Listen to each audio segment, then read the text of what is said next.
ये रक्तपात शांति और अहिंसा की नीति पर चलने वाले उन्हीं गांधी जी के कारण हुआ जिन्होंने अपने प्रत्येक भाषण और लेख में क्रांतिकारियों की निंदा की।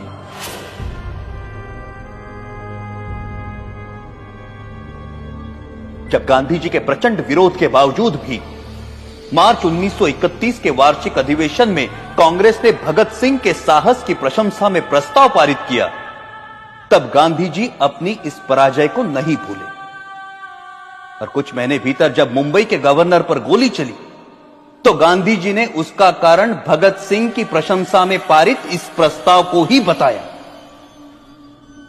सुभाष चंद्र बोस ने गांधी जी के इस कथन का विरोध किया। परिणाम स्वरूप गांधी जी सुभाष बोस को भी अपना शत्रु समझने लगे। Our struggle is no doubt a non-violent struggle, but even a non-violent struggle demands an army, an organization, and a machinery.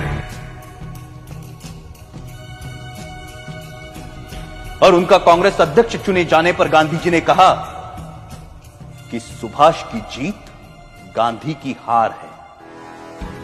जब तक उन्हें कांग्रेस अध्यक्ष की गद्दी से नहीं उतारा गया तब तक उनका क्रोध शांत नहीं हुआ। जो लोग कहते हैं कि मात्र गांधी जी के परिश्रम से हमें आजादी मिली, वो एक झूठा इतिहास लिखना चाहते हैं। जब तक देशभक्त क्रांतिकारियों के बलिदान को अंधेरे में रखा जाएगा तब तक हमारी आने वाली पीढ़ियां इतिहास के सवेरे से वंचित रहेंगी। Order order.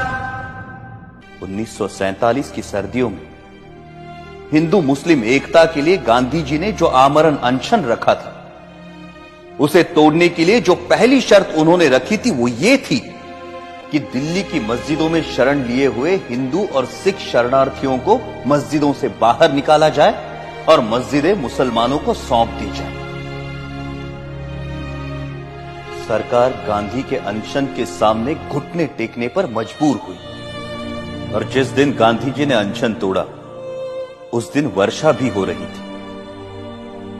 उस असाधारण सर्दी में अच्छे घरों में रहने वाले लोग भी कांप रहे थे, परंतु उन निराश्रितों के ठिठुरते हुए कुटुंब के कुटुंब मस्जिदों से बलपूर्वक बाहर निकाले गए।